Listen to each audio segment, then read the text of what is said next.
And I don't have the heart to tell her they're really awful looking cookies. Kind of look like squash or something, but just don't tell her, okay? Just don't tell her, okay? So,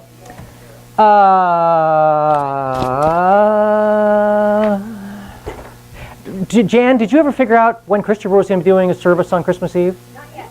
Okay, have you done text him or something, or? Joe was going to find out and get back to me. Okay.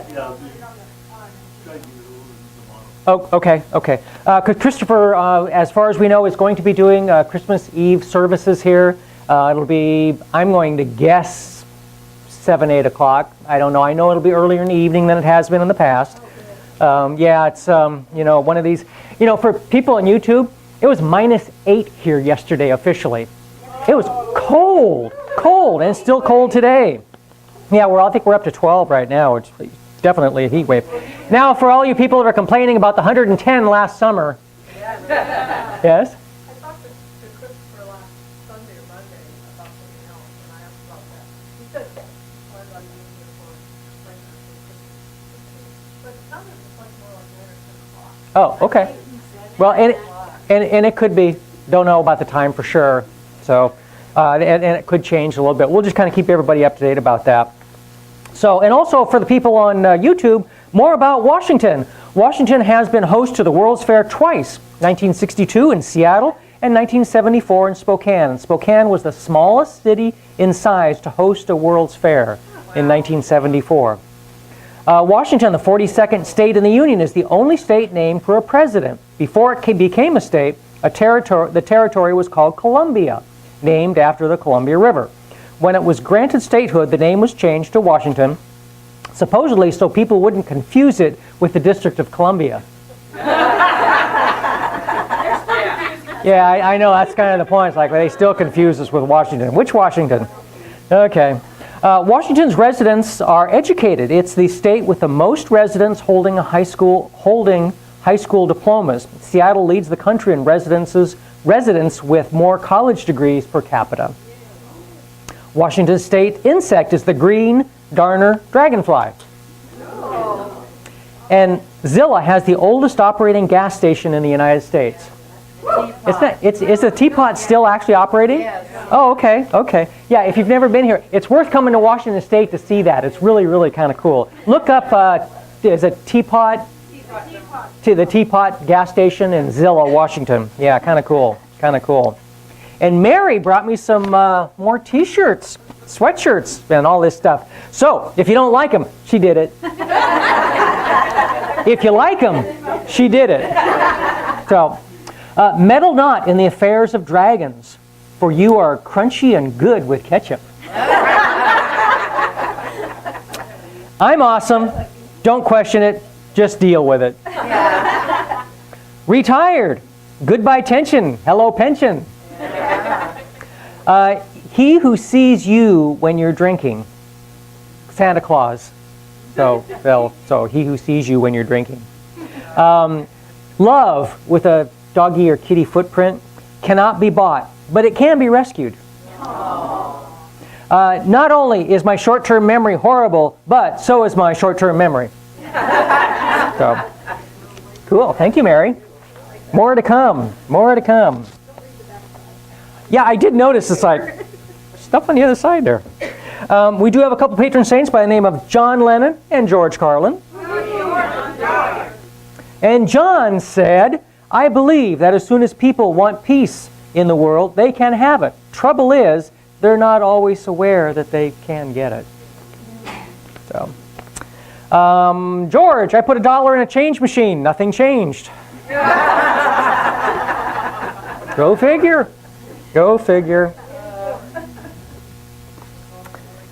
Yeah, wouldn't it be nice if it worked that way? We used to, back when the church first started, we used to do skits every service. I'd start out with a skit, and that got hard to do after about a year. It's like, can't come up with anything new. At least up here, we usually come up with stuff new. But I remember one time we did a skit, and I had a bunch of spray bottles. And it was basically, if you could make changes or you could change yourself, all you had to do is spray and instantly change. Wouldn't that be nice if you could do that? Yeah. We'd make $1 bazillion. Yeah. So, boy, oh boy. Genetically speaking, zebras are black with white stripes, not white with black stripes. They have black skin under the white hair. Well, you learned something at church. That's right. Chicken egg.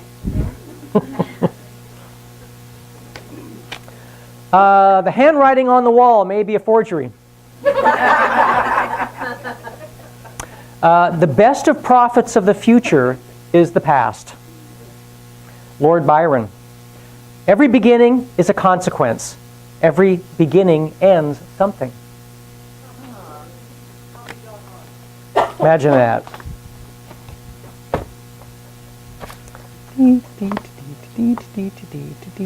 Everybody going to have fun Christmas? Everybody all ready?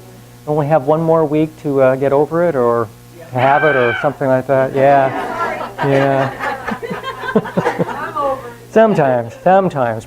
Throughout much of northern Europe, early farmers used unplowed strips of land as dividers between fields. Ridges of this sort served to separate the rows of one man's from those of his neighbors. From a word linked with the idea of missing or avoiding the ribbon of earth avoided by the plow was called a balk. Naturally, the act of leaving a balk was important. It even had a loose legal significance. So the name became associated with other kinds of avoidances and refusals, such as the jerk made by a horse in turning away from an outstretched bridle. By the time Pizarro began plundering the riches of South America in the 16th century, any animal or person who avoided a duty was said to balk. Now you know. Do not walk behind me, for I may not lead. Do not walk ahead of me, for I may not follow. Do not walk beside me either. Just pretty much leave me alone. So, see, you thought it was going to be something really, deep, and no. Look who's saying it. Sorry, God. The journey of 1,000 miles begins with a broken fan belt and a leaking tire. What is that all about? Why does that work that way? It's always darkest before dawn, so if you're going to steal your neighbor's newspaper, that's the time to do it. Don't be irreplaceable. If you can't be replaced, you can't be promoted. No one is listening until you pass gas. Yep. Always remember, you're unique, just like everyone else. Never test the depth of the water with both feet. Think about that for a minute. If you think nobody cares if you're alive, try missing a couple of car payments. Before you criticize someone, you should walk a mile in their shoes. That way, when you criticize them, you're a mile away and you have their shoes. I need to stop. I could keep going on that. So, okay. Anything else going on? Yeah. Oh, and Jan's got something? Okay. Oh. Mike, please. Yeah, what do you want? Mike's right there. Mike. Okay, I contacted Christopher, and his service on Christmas Eve is going to be at 10 p.m. He's going to be here at 9 to set up. So there's the confirmation for that. What's that? With setup, okay. All right, communion. It's time to put around January for communion sign up. Communion is what we put together and that we share every week, and it's really nice to be able to, if you would like to do some service for the church, it's very simple, very fast, and we really, really appreciate it. So if you'd like to pick a Sunday, just write on the Sunday date, just write your name and your telephone number so that we can give you a nice little reminder call the day before. New Year's Eve, or New Year's Day, we will be doing Dreamboards on New Year's Day. What's a dream board? A dream board is where you think of the things you would love to manifest in your life, and you can put these things in pictures, drawings, whatever you choose from things, articles that you can find through magazines, pictures, things like that. You put it on your dream board for the year, and just, with it, a prayer. A lot of people do it a lot of different ways, and then you leave it out for your, sometimes people just put them away, others will leave them out that you can see them all year long, and it's just a reminder of the things that you are wanting to have in your life, and then it's really fun by the next year to see if any of those things came Excuse me, to how fruition. many of them come true? Right. I mean, it's pretty How many? doggone amazing sometimes. Absolutely. Sometimes the whole board. So anyway, we'll be here. It will be after church.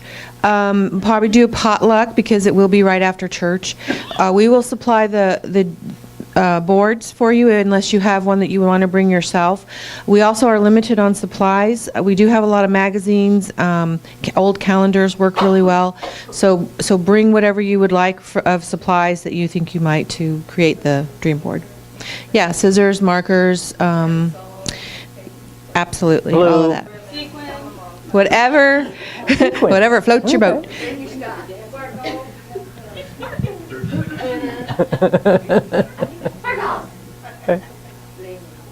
Bling. Yeah, bling. Now, I have to tell you, with this fire back here, don't you just think that, I mean, Janice should just kind of sit down and just talk to you? So. Can we talk? Let's just talk. Can we talk? Due to popular demand, I am representing the 5 essential tools for an empath. How many people took that class? We're here for that class. Did you love it? Okay, so if you didn't take it, oh my gosh, there are things that you didn't know, even though you knew you were an empath. There are things you didn't know on how to assist yourself and staying clear, being clear. I'm going to add some new stuff. So even if you took it before, you can have it for half price. The cost of the class is $40. There are scholarships available, so check with me if you're interested in going and money's an issue. Friday the 30th of December, I'm going to be doing another Voices from Beyond. So holidays is a wonderful time for our loved ones to come through. So if you're interested in that, that'll be here Jan, Friday night. What's Voices from Beyond? Voices from Beyond is where we chat with our loved ones that are on the other side. So if you have any other questions about that, please see me. There's flyers for both of these in the back. I make an awesome straight man, don't I?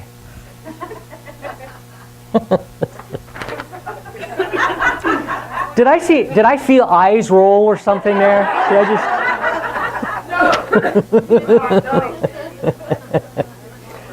Oh, yeah, okay. An elderly man in North Carolina had owned a large farm for several years. He had a large pond in the back, fixed up really nice, along with some picnic tables, horseshoe courts, yeah, and some apple and peach trees. The pond was properly shaped and fixed up for swimming when it was built. One evening, the old farmer decided to go down to the pond because he hadn't been there for a while and look it over. He grabbed a 5-gallon bucket to bring back some fruit. As he neared the pond, he heard some voices shouting and laughing with glee. When he came closer, he realized it was a bunch of young women skinny dipping in the pond. Where are you going, Ron?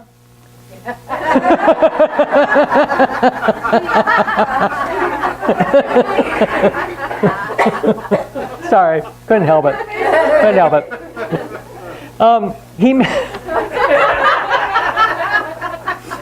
Came out better than I thought. He made the women aware of his presence, and they all went to the deep end to shield themselves. One of the women shouted to him, "We're not coming out until you leave." The old man frowned and replied, "I didn't come down here to watch you ladies swim naked or make you get out of the pond naked." Holding the bucket, he said, "I'm here to feed the alligator."